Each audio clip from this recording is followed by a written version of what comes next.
يا أيها الذين آمنوا إذا نودي للصلاة من يوم الجمعة فاسعوا إلى ذكر الله وذروا البيع ذلكم خير لكم إن كنتم تعلمون. السلام عليكم ورحمة الله وبركاته.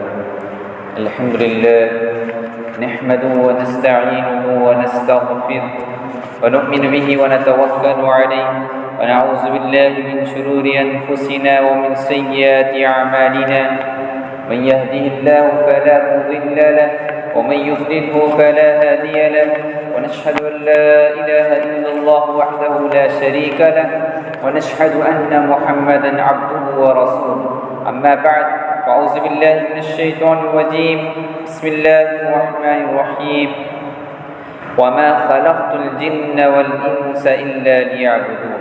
وقال تعالى ومن الليل فتهجد به نافلة لك عسى أن يبعثك ربك مقاما محمودا. وقال النبي صلى الله عليه وسلم من صام رمضان ثم أتبعه من شوال كان كصيام الدهر. تمام قسم کی کبریائی و بڑائی اس وحدہ لا شریک کے لیے لائق و زیبا ہے جس نے اس کائنات کو پیدا کیا اور ہماری ہدایت و رہنمائی کے لیے انبیاء علیہ السلام کو مبعوث فرماتا رہا، جس کے تمام انبیاء علیہ السلام پر درود و سلام ہو، خصوصاً ہمارے آخری نبی محمد عربی مصطفیٰ صلی اللہ علیہ وسلم پر بے شمار درود و سلام ہو۔ حاضرین جمعہ، جیسا کہ میں نے آپ کے سامنے سورہ ذاریات کی 56ویں آیت تلاوت فرمائی، جس میں اللہ تبارک و تعالیٰ کہتے ہیں وَمَا خَلَقْتُ الْجِنَّ وَالْإِنسَ إِلَّا لِيَعْبُدُونَ، کہ میں نے انسان اور جنات کو پیدا کیا تاکہ وہ میری عبادت کریں۔ اور اسی طرح میں نے آپ حضرات کے سامنے ایک حدیث جس کے راوی حضرت ایوب انصاری رضی اللہ تعالیٰ عنہ کہتے ہیں کہ من صام رمضان ثم اتبعه من شوال، یعنی جس شخص نے رمضان مبارک کے روزے رکھنے کے بعد اور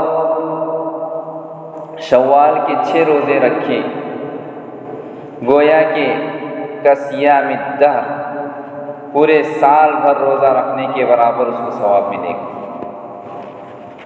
محترم سامعین، آج میں جس موضوع کو لے کر آپ کے سامنے کھڑا ہوں وہ ہے نوافل کی فضیلت اور اس پر مداومت۔ جیسا کہ ہم ماہ رمضان سے قریب ہی رخصت ہو چکے ہیں اور رمضان کا پیغام ہم سب کے لیے جو عظیم کتاب الہی اور اسی طرح صوم و صلات کے ہم پابند رہے، تو رمضان مبارک میں ہم مکمل طور پر عبادتوں کو انجام دے رہے تھے، تو ہر رمضان ہم کو یہی پیغام دیتا ہے کہ تم سال کے 11 مہینے بھی اسی طرح گزارو جس طرح تم ماہ رمضان میں 1 مہینہ رب سے ڈرتے ہوئے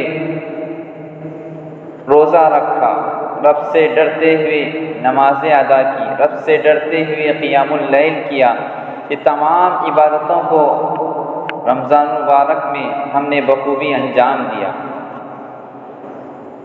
رمضان کا جو اصل مقصد تھا روزہ، اور اس روزے کا مقصد تقویٰ، اور ہر عبادت کا مقصد ہے اللہ تبارک و تعالیٰ کو خوش کرنا اور اللہ تبارک و تعالیٰ کا ڈر ہم اپنے دلوں میں پیدا کرنا۔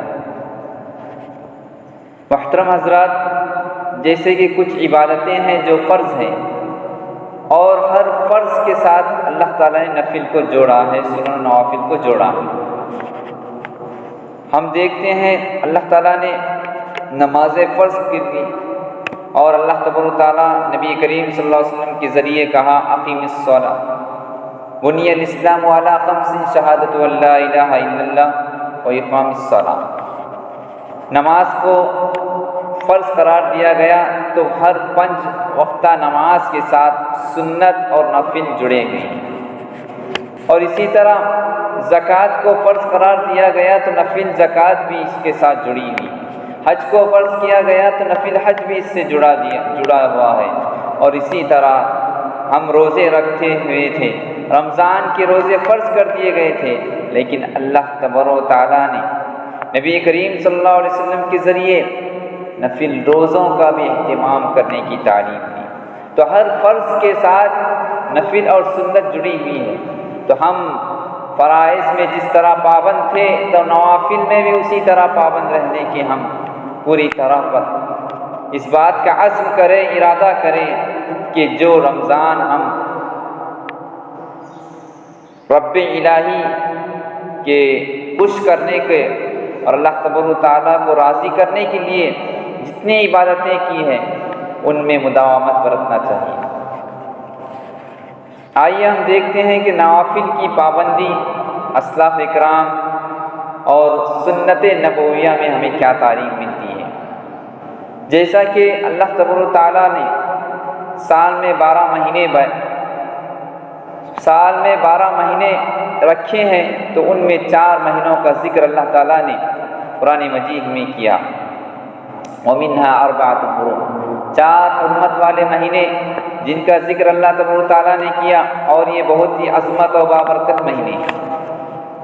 4 مہینوں میں نفل روزے رکھا کرتے تھے، رسول صلی اللہ علیہ وسلم کی سنت رہی جو میں آپ کے سامنے بیان کر رہا ہوں، کہ جن میں سے شوال کے روزے نبی کریم صلی اللہ علیہ وسلم زیادہ طور پر شوال کے مہینے میں روزے رکھا کرتے تھے۔ حضرت عائشہ رضی اللہ تعالیٰ عنہا کہتی ہیں کہ میں نے رسول صلی اللہ علیہ وسلم کو شوال کے مہینے سے زیادہ اور کسی مہینے میں روزے رکھتے ہوئے نہیں دیکھا، یعنی رمضان مبارک کے بعد آپ کثرت کے ساتھ جس ماہ میں روزے رکھا کرتے تھے نفل روزے، وہ شوال کے ہیں۔ اور اسی طرح دوسرا جو مہینہ ہے محرم کا، جو اسلامی مہینوں میں سب سے پہلا مہینہ قرار دیا جاتا ہے، اس کی فضیلت نبی کریم صلی اللہ علیہ وسلم فرماتے ہیں کہ آپ صلی اللہ علیہ وسلم اس میں نفل روزے رکھا کرتے تھے، اور افضل الصیام بعد رمضان شہر اللہ المحرم، اور اللہ تبارک و تعالیٰ کے پاس جو سب سے بہترین اور محترم مہینہ ہے شہر اللہ کا قرار دیا گیا، وہ محرم کا مہینہ ہے۔ تو حدیث میں بیان کرتے ہیں کہ افضل الصیام بعد رمضان، رمضان مبارک کے بعد جو روزے سب سے افضلیت رکھتے ہیں، جو سب سے زیادہ فضیلت کے حامل ہے، شہر اللہ المحرم، محرم کا روزہ ہے۔ اور محرم کے 9 اور 10 جس کو عاشورہ کا روزہ کہتے ہیں، اور انسان جب اس مہینے کا روزہ، ان دنوں کا روزہ رکھتا ہے، یعنی 9 اور 10 عاشورہ کا روزہ رکھتا ہے، تو اللہ کے نبی کریم صلی اللہ علیہ وسلم فرماتے ہیں یکفر السنۃ الماضیہ، اس کے 1 سال کے پچھلے گناہ کا وہ کفارہ ہے، اس کے 1 سال کے پچھلے گناہ معاف کر دیے جاتے ہیں۔ اسی طرح اور آگے بڑھیے، عرفے کا روزہ ہم جانتے ہیں کہ ذی الحجہ جو کہ بہترین اور محترم مہینوں میں سے ہے، تو اس دن ایک عرفے کا روزہ رکھا جاتا ہے۔ یہ بھی اللہ تبارک و تعالیٰ کے پاس قابل قبول اور عظیم عبادت ہے۔ اور اسی طرح رسول صلی اللہ علیہ وسلم عام دنوں میں پیر اور جمعرات کا روزہ جو کہ نفل روزہ ہے، آپ اس پر مداومت برتتے تھے، اور نبی کریم صلی اللہ علیہ وسلم پیر اور جمعرات کا روزہ رکھتے تھے۔ جب آپ صلی اللہ علیہ وسلم سے پوچھا گیا کہ اس پیر اور جمعرات کے دن روزہ رکھنے کی فضیلت کیا ہے، اس کی اہمیت کیا ہے، اس کا درجہ کیا ہے، تو نبی کریم صلی اللہ علیہ وسلم نے فرمایا ذاک یوم ولدت فیہ، کیونکہ پیر کے دن میری پیدائش ہوئی، اور پیر ہی کا دن مجھ کو بھیجا گیا، یعنی میری بعثت مجھ کو اس دنیا میں بھیجا گیا۔ تو اس کی فضیلت یہ ہے کہ نبی کریم صلی اللہ علیہ وسلم فرماتے ہیں کہ میں اس لیے اس دن روزہ رکھتا ہوں کہ جب پیر اور جمعرات کے دن جنت کے دروازے کھول دیے جاتے ہیں اور اس دن فرشتے نام اعمال لے کر پیش کرتے ہیں رب اللہ تبارک و تعالیٰ کے پاس، اور اس وقت اگر میں روزے سے ہوں تو یہ میرے لیے سب سے زیادہ بہتر ہے۔ اور اسی طرح نبی کریم صلی اللہ علیہ وسلم نے حضرت ابو ہریرہ رضی اللہ تعالیٰ عنہ کی ایک مشہور وصیت کی ہوئی حدیث ہم آپ کے سامنے پیش کرتے ہیں۔ وہ یہ ہے کہ نبی کریم صلی اللہ علیہ وسلم آپ کو وصیت کرتے ہیں کہ ہر مہینے کے 3 روزے رکھا کرو، اور ہر مہینے کے 3 روزے عمومی طور پر چاند کے 13، 14 اور 15 تاریخ کو رکھا کرتے ہیں، جس کو ایام بیس کہتے ہیں۔ اس روزے رکھنے کی فضیلت نبی کریم صلی اللہ علیہ وسلم حضرت ابو ہریرہ رضی اللہ عنہ وصیت کرتے ہیں۔ اس کی فضیلت اور کہتے ہیں 3 باتوں کی وصیت نبی کریم صلی اللہ علیہ وسلم حضرت ابو ہریرہ رضی اللہ تعالیٰ عنہ کو کرتے ہیں۔ سب سے پہلی وصیت یہ ہے کہ تم مرتے دم تک ان 3 باتوں پر عمل کرتے رہنا۔ ایک تو ہر مہینے کے 3 روزے رکھا کرو۔ دوسری وصیت یہ کرتے ہیں کہ صلاۃ الضحیٰ چاس کی نماز پڑھا کرتے رہو۔ تیسری وصیت یہ ہے کہ سونے سے پہلے وتر کی نماز پڑھا کرو۔ یہ 3 وصیتیں ہم کو معلوم ہوتی ہے جو نوافل کی طرف ترغیب کرتی ہیں، جو رسول صلی اللہ علیہ وسلم کی وصیت کو عمل صحابہ کرام جہاں اس پر عمل کرتے تھے، ہم بھی ان باتوں پر عمل کریں۔ اور جو شخص مہینے میں 3 روزے رکھتا ہے اس کے ایک گویا کہ سال بھر روزہ رکھنے کے برابر اس کی فضیلت بیان کی گئی۔ اور صلاۃ الضحیٰ تو ہم جانتے ہیں کہ جو رمضان میں ہم جس طرح اس کا اہتمام کرتے تھے، ان نوافل کا اہتمام ہم عام دنوں میں بھی کریں۔ اس کی اہمیت اور اس کی فضیلت اللہ تبارک و تعالیٰ کے پاس بہت زیادہ مقدار کے برابر ہے۔ ہم نیکیوں کو حقیر نہ سمجھے، کیونکہ اللہ تبارک و تعالیٰ کے پاس وہ نیکی قابل قبول ہے جو کثرت سے نہ کی گئی ہو بلکہ کم مقدار میں کی گئی ہو اور اخلاص کے ساتھ کی گئی ہو، یہ اللہ تبارک و تعالیٰ کے پاس قابل قبول ہے۔ اور اسی طرح صلاۃ الضحیٰ، چاشت کی نماز، اشراق کی نماز، ان نمازوں کا اہتمام کرنا چاہیے۔ اشراق کی فضیلت نبی کریم صلی اللہ علیہ وسلم فرماتے ہیں، اس کی فضیلت کہ جو شخص فجر کے بعد نماز ادا کرنے کے بعد ذکر و اذکار میں لگ جاتا ہے اور اس انتظار میں لگتا ہے کہ میں اشراق کی نماز پڑھ کر جاؤں، جب وہ اشراق کی نماز پڑھتا ہے تو ان 2 رکعت کے بدلے حج اور عمرے کا ثواب ملتا ہے۔ اور اسی طرح چاش کی نماز کا ثواب یہ ہے کہ انسان کے جسم میں جتنے جوڑے ہیں ان جوڑوں کا کفارہ ادا ہوتا ہے۔ تو یہ بہت بہترین وصیت جس پر ہم کو عمل کرنا چاہیے۔ اور اس طرح وتر کی نماز رسول صلی اللہ علیہ وسلم اس کا بہت زیادہ اہتمام کرتے تھے۔ سفر میں بھی نبی کریم صلی اللہ علیہ وسلم وتر کی نماز کو نہیں چھوڑا کرتے تھے، یہاں تک کہ وتر کی نماز اللہ تبارک و تعالیٰ کو بہت محبوب ہے،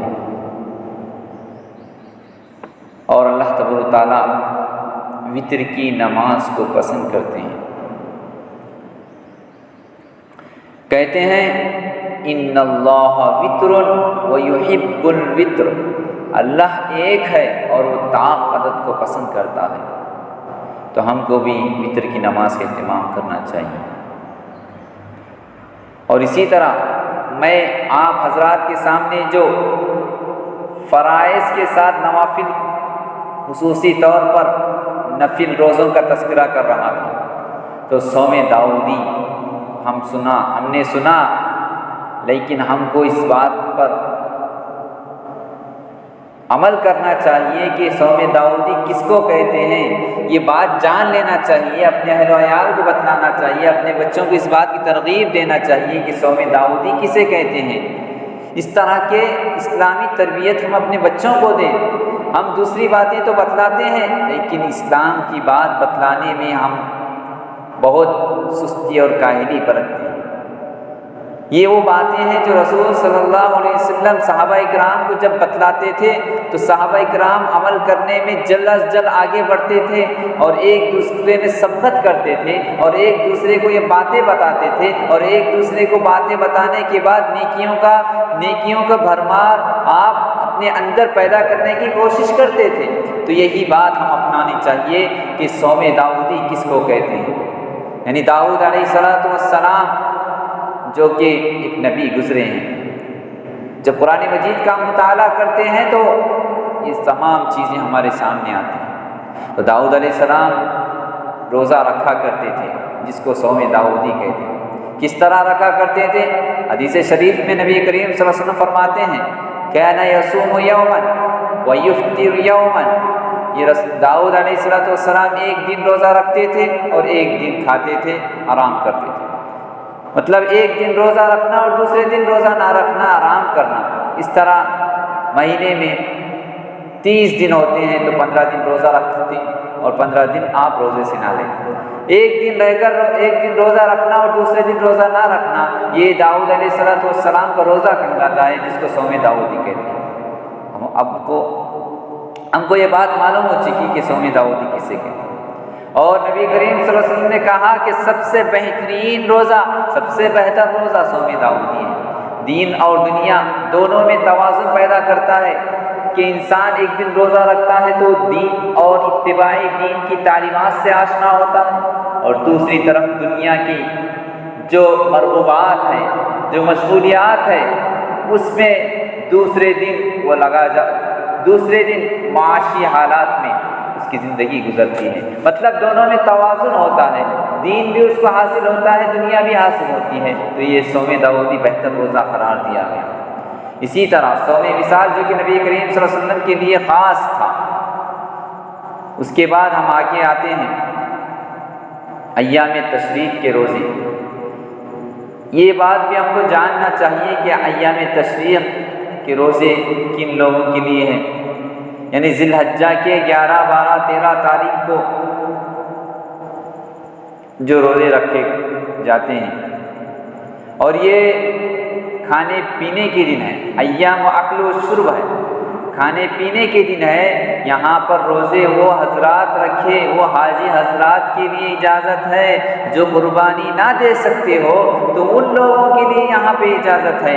ہم لوگ جو کھانے پینے کے دن ہے ان دنوں میں قربانی دی جاتی ہے، تو ہم اس دن روزہ نہ رکھیں بلکہ وہ کھانے پینے کے دن ہے۔ وہ حضرات رکھے جو حاجی ہیں اور جو قربانی ادا حاجی ہے اور قربانی نہ دے سکتے ہو، استطاعت نہ رکھ سکتے ہو، تو ان کے لیے اجازت ہے۔ اور اسی طرح کن دنوں میں روزے رکھنا منع ہے؟ ایک تو جمعہ کے دن، خاص طور پہ خصوصی طور پہ جمعہ کے دن روزہ رکھنا منع قرار دیا گیا۔ اسی طرح عیدین کے دن روزہ رکھنا منع ہے۔ اور اسی طرح نفل روزے جو میں نے آپ کے سامنے پیش کی، ان میں حضرت عائشہ رضی اللہ تعالیٰ عنہ سے روایت ہے کہ میں آپ کے سامنے جو بھی نفل روزوں کا ذکر کیا، کیا نفل روزہ توڑ سکتے ہیں؟ تو رسول صلی اللہ علیہ وسلم کی ایک حدیث میں آپ کے سامنے پیش کرتا ہوں، حضرت عائشہ رضی اللہ تعالیٰ عنہ۔ ایک مرتبہ حضرت عائشہ رضی اللہ تعالیٰ عنہ کے گھر نبی کریم صلی اللہ علیہ وسلم آئے، اور ایک ہدیہ رسول صلی اللہ علیہ وسلم کے گھر حضرت عائشہ رضی اللہ تعالیٰ عنہ کے پاس آیا۔ وہ ہدیہ تھا کھجور کا حلوہ، اور یہ نبی کریم صلی اللہ علیہ وسلم کو بہت پسند تھا۔ جب رسول صلی اللہ علیہ وسلم گھر تشریف لائے، حضرت عائشہ رضی اللہ تعالیٰ عنہ نے کہا کہ ہدیے میں کھجور کا حلوہ آیا ہوا ہے، تو رسول صلی اللہ علیہ وسلم نے کہا لائیے، مجھ کو دکھائیے، اور رسول صلی اللہ علیہ وسلم نفل روزے کو ترک کیا اور تناول فرمایا۔ تو اس سے بات معلوم ہوتی ہے کہ نفل روزہ توڑ سکتے ہیں، اس میں رخصت دی گئی ہے، کیونکہ اللہ تبارک و تعالیٰ نے دین کو بہت آسان بتلایا ہے۔ الدین یسر، دین بہت آسان ہے، اس میں کوئی زبردستی نہیں ہے۔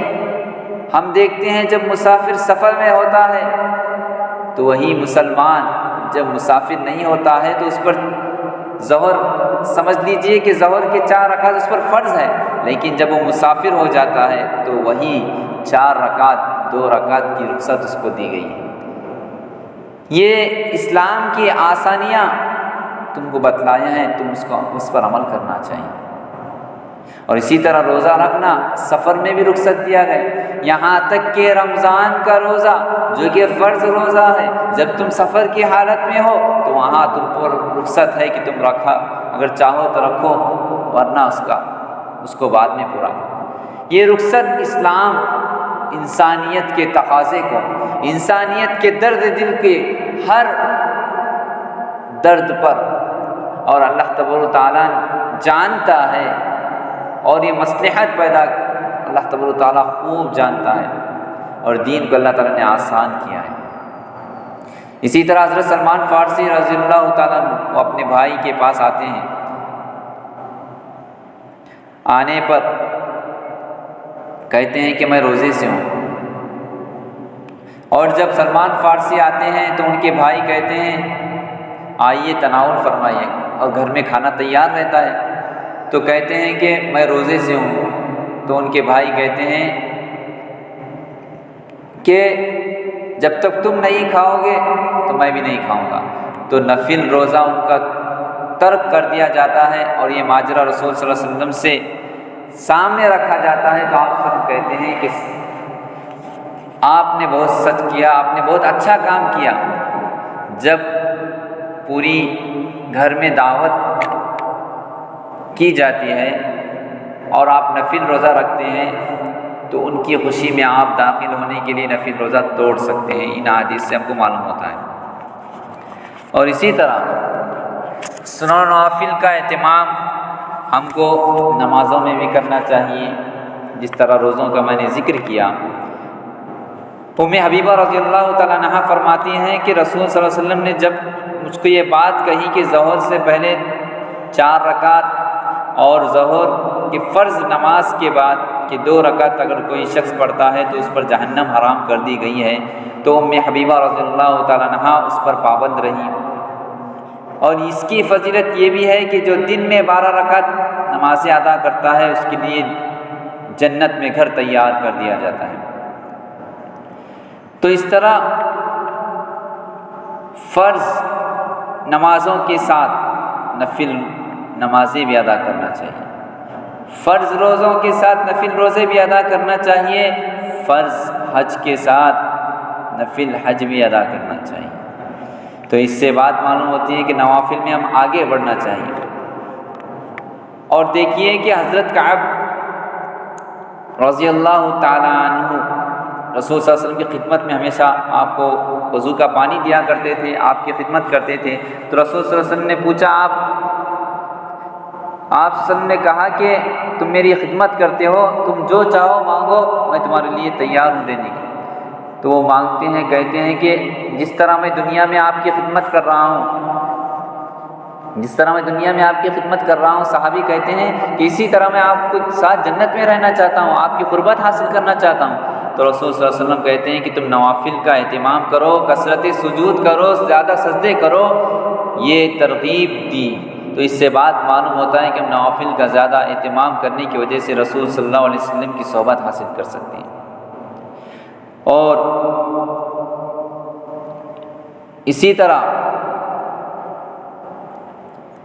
نوافل میں تہجد کا بھی اہتمام کرنا چاہیے، جیسا کہ اللہ تعالیٰ نے نوافل کا ذکر قرآن مجید بنی اسرائیل میں کیا، وَمِنَ اللَّيْلِ فَتَہَجَّدْ بِهِ نَافِلَةً لَكَ۔ جو شخص یعنی نوافل کا ذکر اللہ تعالیٰ نے قرآن مجید میں کیا۔ اور ابن عمر رضی اللہ تعالیٰ عنہ کا واقعہ سنیے کہ حضرت ابن عمر رضی اللہ تعالیٰ مسجد میں سویا کرتے تھے، ایک دن کو برا خواب نظر آیا، وہ اپنی بہن سے کہتے ہیں کہ اس کا ماجرا کیا ہے، رسول صلی اللہ علیہ وسلم سے پوچھئے کہ رسول صلی اللہ علیہ وسلم سے کہ مجھ کو برے خواب نظر آ رہے ہیں، اس کا ماجرا کیا ہے، اس کا حل کیا ہے، اس کا سلوشن کیا ہے۔ تو رسول صلی اللہ علیہ وسلم کہتے ہیں کہ ابن عمر سے کہیے کہ وہ تہجد کا اہتمام کریں، جس کی بنیاد پر ان کو برے خواب نظر نہیں آئیں گے۔ تو اس سے بات معلوم ہوتی ہے کہ تہجد کا اہتمام کرنے سے ایک تو اللہ تبارک و تعالیٰ خوش ہوتے ہیں، دوسری جو چیز ہے انسان کو برے خواب نظر نہیں آتے۔ یہ تمام چیزیں جو آپ کے سامنے پیش کیا، نفل روزے، ان کا اہتمام کرنا چاہیے۔ اللہ تعالیٰ سے دعا ہے کہ اللہ تبارک و تعالیٰ ہم تمام کو رمضان مبارک کی طرح دوسرے ایام میں بھی عبادتوں میں مشغول رہنے اور صحبت کرنے کی ہمیں نیک توفیق عطا فرمائے۔ اللہ تبارک و تعالیٰ ہم تمام کی صغیرہ کبیرہ گناہوں کو معاف فرمائے۔ اللہ تبارک و تعالیٰ جو بیمار ہیں انہیں شفاء کاملہ عاجلہ عطا فرمائے، آمین۔ واستغفر اللہ لی ولکم ولسائر المسلمین انہ تعالی جواد کریم ملک بر رؤوف الرحیم ورب حلیم۔